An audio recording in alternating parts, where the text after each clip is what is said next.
Logic for homeschoolers, or for anyone, a very brief introduction to basic logic. And in the last lesson, we had to talk about putting arguments into standard form, and we learned some of the reasons for that, some of the strategies for that, some of the rules for that. But now we learned the best strategy for doing it in the best way, and that strategy is to use schemes of abbreviation. Now, the scheme of abbreviation is something that will be much better understood by seeing examples than by me talking about it. So if you don't understand some of the things I say, hang in there. Eventually, I'll give examples and it will all make a ton of sense, probably. The scheme of abbreviation strategy will work for quite a few arguments, including some inductive ones, but for now, we're just interested in using it for arguments that use categorical reasoning and arguments that use propositional reasoning, which means we need to stop and review some of our definitions. So first, an argument is valid if the premises guarantee the conclusion. If it's not possible for the premises to be true and the conclusion false at the same time. An argument is deductive if it's meant to be valid, and reasoning is deductive if it's an effort to make a valid argument. And there are two basic ways of doing deductive reasoning.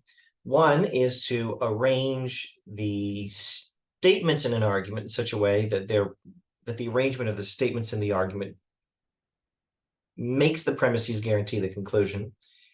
As when I say, if it's raining, then the grass is wet. It is raining, therefore the grass is wet. It's the arrangement of the statements in the argument there that guarantees the conclusion, that makes the premises guarantee the conclusion.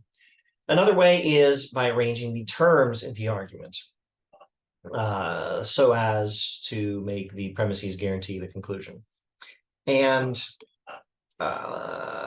here's an example of that. All humans are mortal. Socrates is human, therefore Socrates is mortal.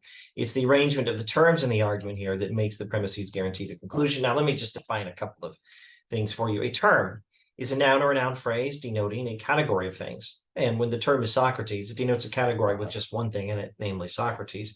But that's fine, that happens. And an atomic proposition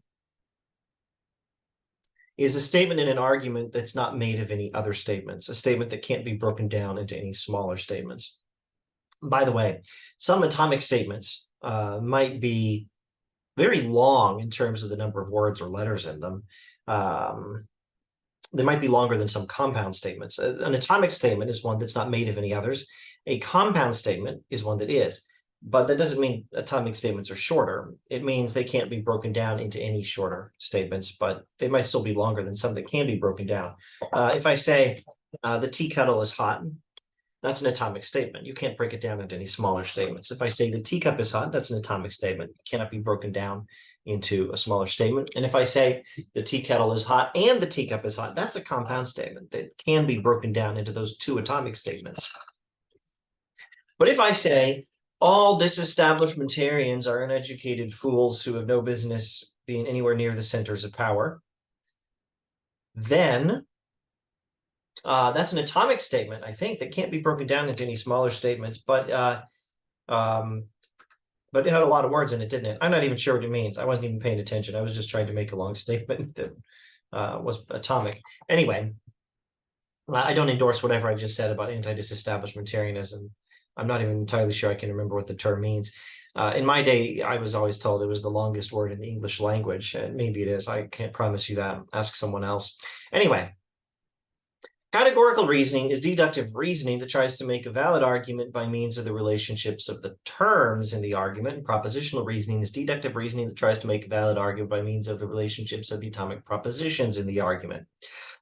Categorical logic is the kind of logic we use to test categorical reasoning for validity. Propositional logic is the kind of reasoning we use to test propositional reasoning for validity. And another way of saying that is, in categorical logic, we study arguments by breaking them down into their terms. And in propositional logic, we study arguments by breaking them down into their atomic statements. Either way, we're breaking deductive arguments down into their parts, so we can then see nothing but the relationship among the parts because that relationship is what makes the argument work or fails to make it work as a valid argument. Again, if you're not following any of this, just hang in there. It should become much clearer when we get to some examples. We're getting to them soon.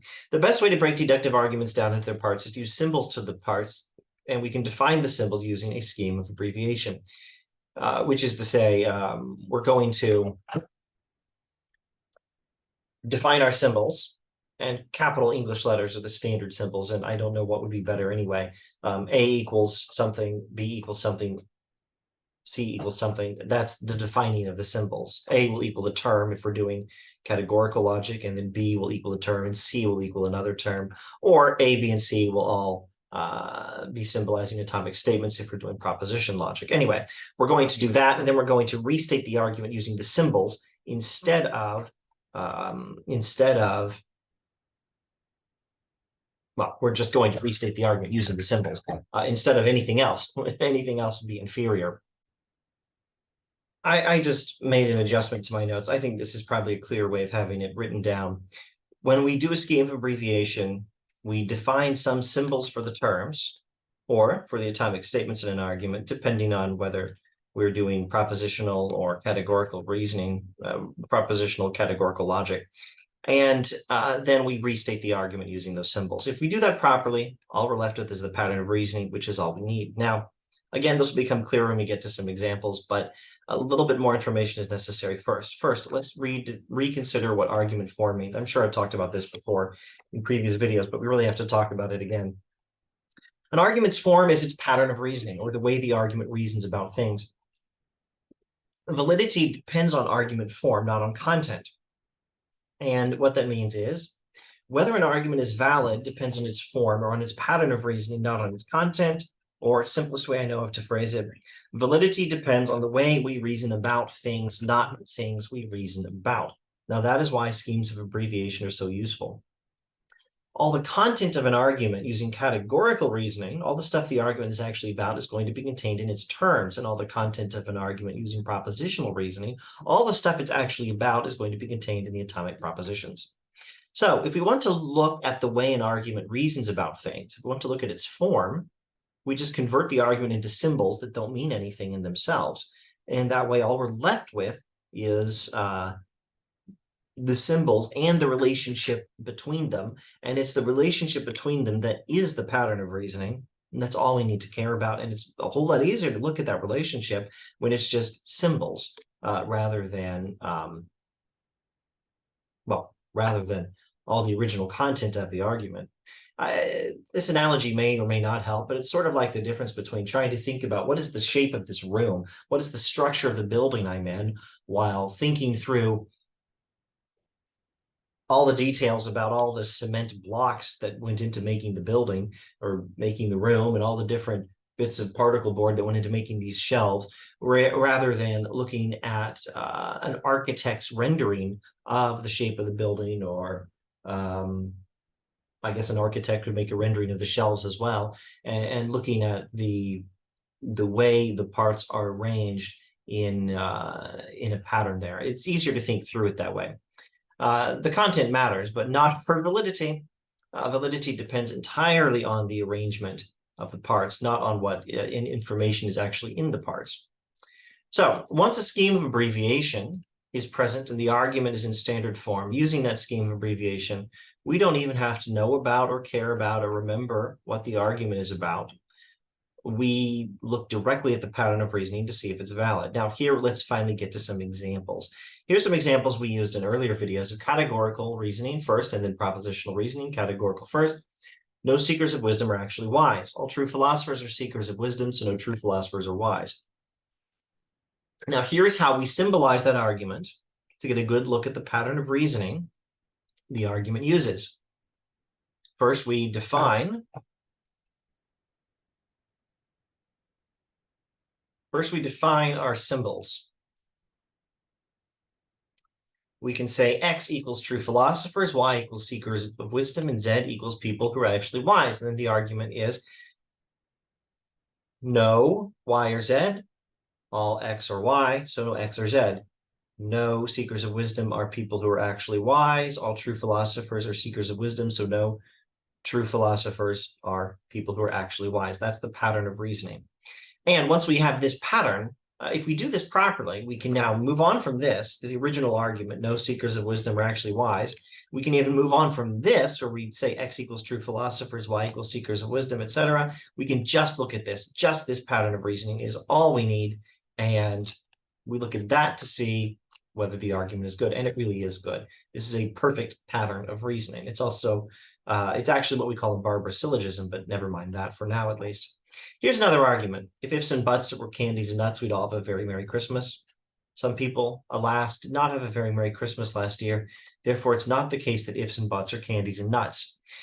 All right, this is a modus tollens argument pattern. That's its fancy Latin name, and it's a perfect argument pattern. But to see that, we want to first symbolize the atomic propositions in the argument.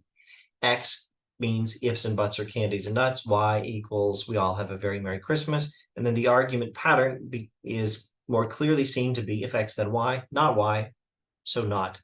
Oh, that's a terrible typo. If X then Y, not Y, so not X. Okay, so this is now the only thing we have to look at. If we correctly used a symbolization scheme, meaning X equals something, Y equals something. If we did that correctly for the argument, then correctly represented the argument using those symbols, then we can just scroll down and look at only this symbolized argument. That's all that matters. And then it's much easier to tell if the argument is valid by looking at just this symbolized form. Now, one more thing. We don't even need to know what an argument is about to evaluate it for validity. We only need to know its form. And we can figure that out using the scheme of abbreviation without even knowing what the argument is about. And this is one reason I sometimes like to use arguments about jabberwocks and other unidentified things. It's a good reminder that validity is about form, not content. So I could give an argument with these patterns of reasoning that would be just as valid, meaning if the premises are true, the conclusion is true.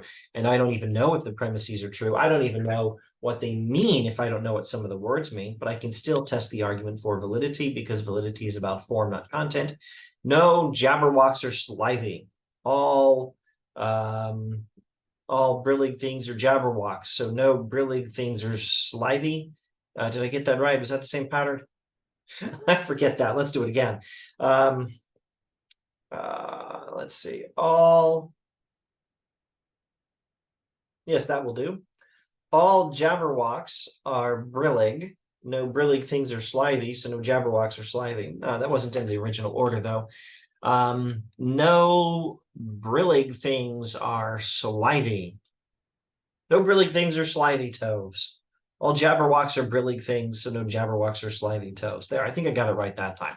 That was the same argument pattern. I don't even know what some of the words mean, but it was a valid argument, I'll tell you that. So now, how do we do this? Capital letters are the most convenient symbols, and we use capital letters to symbolize the components of an argument. Then we reconstruct the argument using those symbols. With categorical logic, we use capital letters to represent terms. With propositional logic, we use capital letters to represent atomic propositions. The procedure is simple, and these are the things you must do. Make it clear what terms or atomic propositions or letters stand for, and rewrite the argument using those symbols. That's it. Now, when my kids do their homework, they want to do this with as little work as possible. I understand I was probably like that when I was young myself, but it's not the best way. Some other things are really, really, really super duper helpful if you want to do this well. Here is the full recommended procedure. Underline the terms if it's categorical logic you're doing, and underline the atomic propositions if it's statement logic you're doing, and label them in the original argument. That's as much work as my kids want to do. I can't get the right shade of green for highlighting this in, so I'll just switch to purple. Yes, that's better. Now write out a key or a legend stating what terms or atomic propositions or letters stand for, and then rewrite the argument using those symbols. Sometimes it works okay if you skip that middle step, but it's really better not to skip that middle step. Now let's illustrate. This is how it's done. What if I get rid of all these stupid underlinings from Microsoft spell check? There's probably a simpler way of turning off these red lines. They're terribly distracting. All right.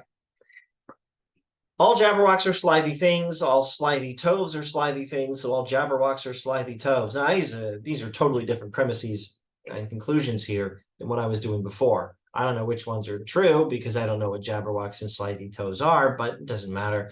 We're concerned with whether if the premises are true, they would guarantee the conclusion. So in the argument, all Jabberwocks are slithy things. All Jabberwocks are slithy things. All slithy toves are slithy things. So all Jabberwocks are slithy toves. We first underline the terms and assign them a letter symbol, like here. Here, let's see.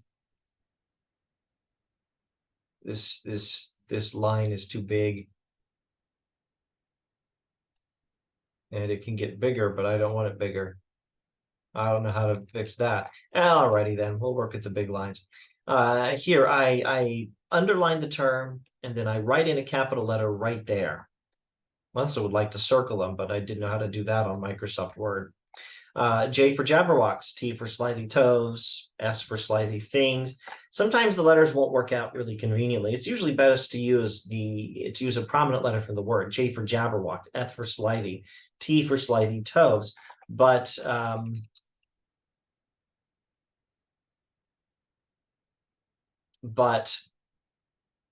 sometimes it doesn't work out that well. You have two different terms that start with S, or three terms that start with S, and you have to use a different letter. It doesn't matter. I'm really puzzled by the fact that there's a raised hand on the camera here. I'm the only one in this meeting. This is so weird. I don't know what that is about.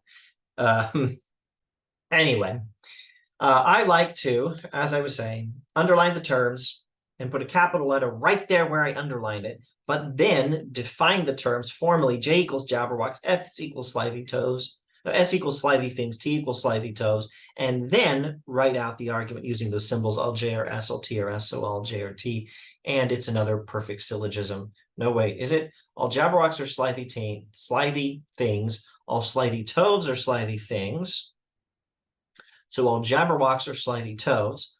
All J are S, all T are S, so all J are T. That is not a valid syllogism. All J are S, all T are S, so all J are T. Definitely not a valid syllogism. More in the next video on the right way for showing that that's not a valid syllogism, or one of the right ways, but I'll do an oral version now. It's called giving a counterexample. I'm going to give you now an argument having the same pattern as this pattern, which is obviously invalid because the premises will be true and the conclusion false. All puppies are mammals, all kittens are mammals, so all puppies are kittens. That argument has the same pattern. Premises true, conclusion false. All right, next one. If the Jabberwock has eyes of flame, propositional logic now. If the Jabberwock has eyes of flame, then the Jabberwock is scary. The Jabberwock does have eyes of flame, so the Jabberwock is scary. Once again, I like to underline the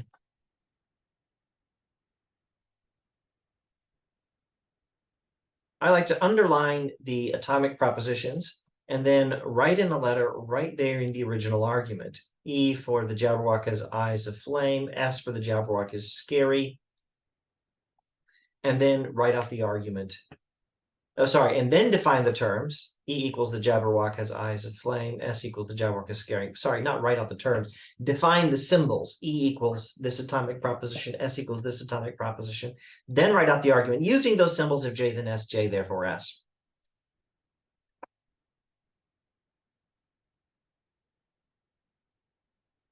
Now, maybe I should give you a quick word of warning here. This is the sort of thing that would happen later in a unit on propositional logic, but I don't expect to do a unit in this series anyway, just maybe one lesson. So let me give you a tip on what should you do if the argument was a bit different, like, for example, this.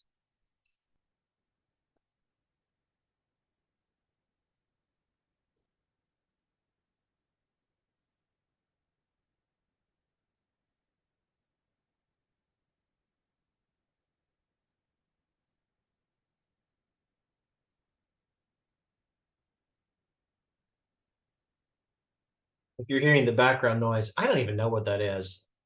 Some ventilation system. I don't even have an air conditioner on. So what about this argument? If the Jabberwock has eyes of flame, then the Jabberwock is scary. The Jabberwock is not really scary, so the Jabberwock does not have eyes of flame. You can still symbolize the argument with E for the Jabberwock has eyes of flame and S for the Jabberwock is scary. And the first premise is going to be the same. Oh my. Oh, there's an ugly typo. It should have been if E then S, E therefore S. My apologies. That was the proper way to symbolize it. I'm still finding typos in my notes here, and it's terrible. Anyway, with this revised version of the argument, if the Jabberwock has eyes of flame, then the Jabberwock is scary. It's not scary, so it doesn't have eyes of flame. You have the same first premise. But now the next premise is going to be a denial of that S one. The Jabberwock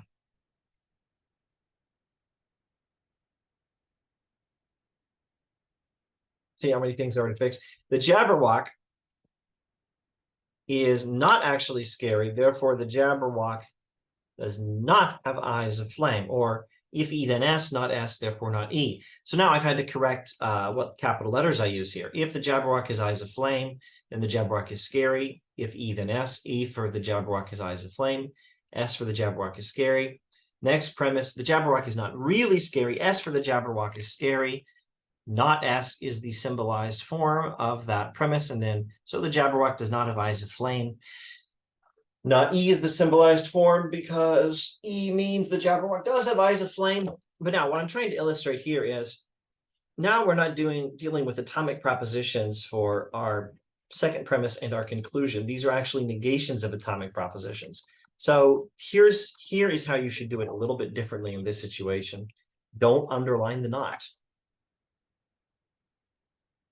Just as in the first premise, we don't underline the if or the then, you don't underline the not. And if it helps, you might do a little circling of the not. So I like to circle the E's and the S's.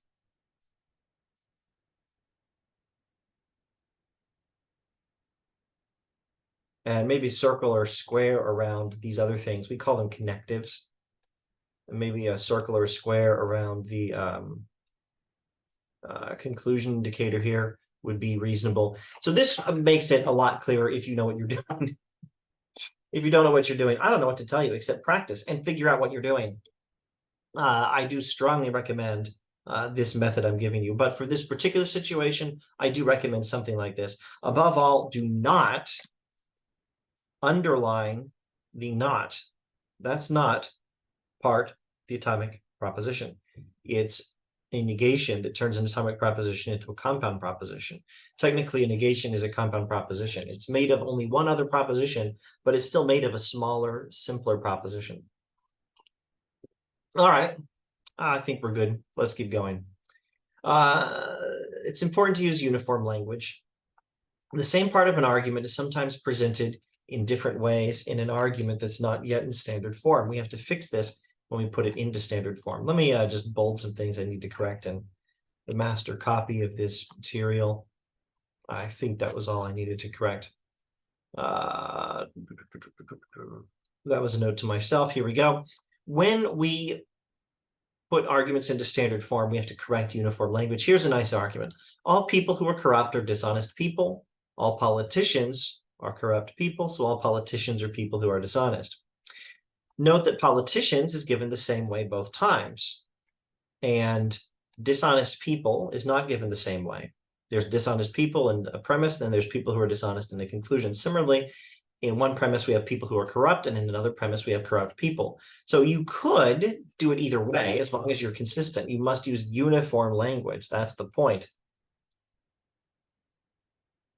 You could say people who are corrupt or corrupt people, but use uniform language, whatever you do.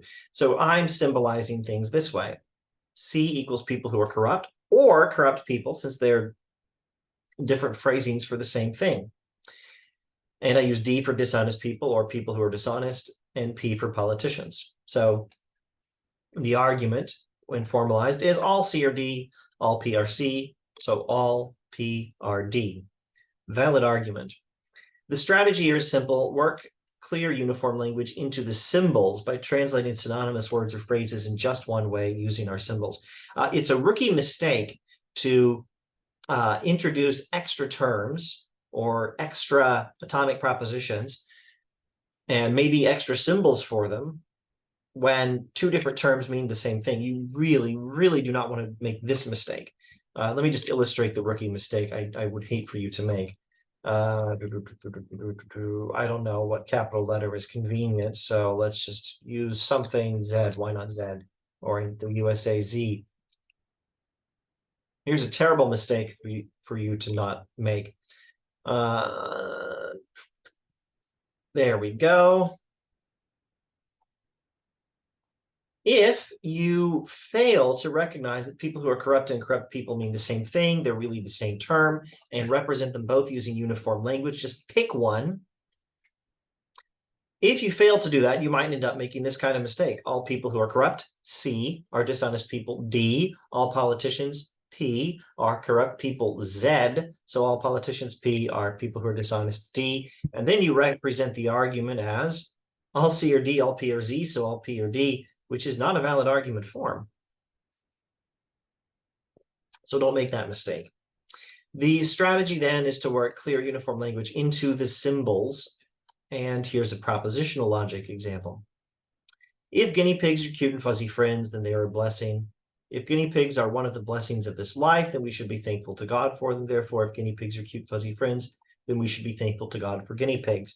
Note that in one premise, we say we should be thankful to God for them. And in another statement, we say we should be thankful to God for guinea pigs. Obviously, we're talking about the same thing. It's the same proposition, just phrased using different language.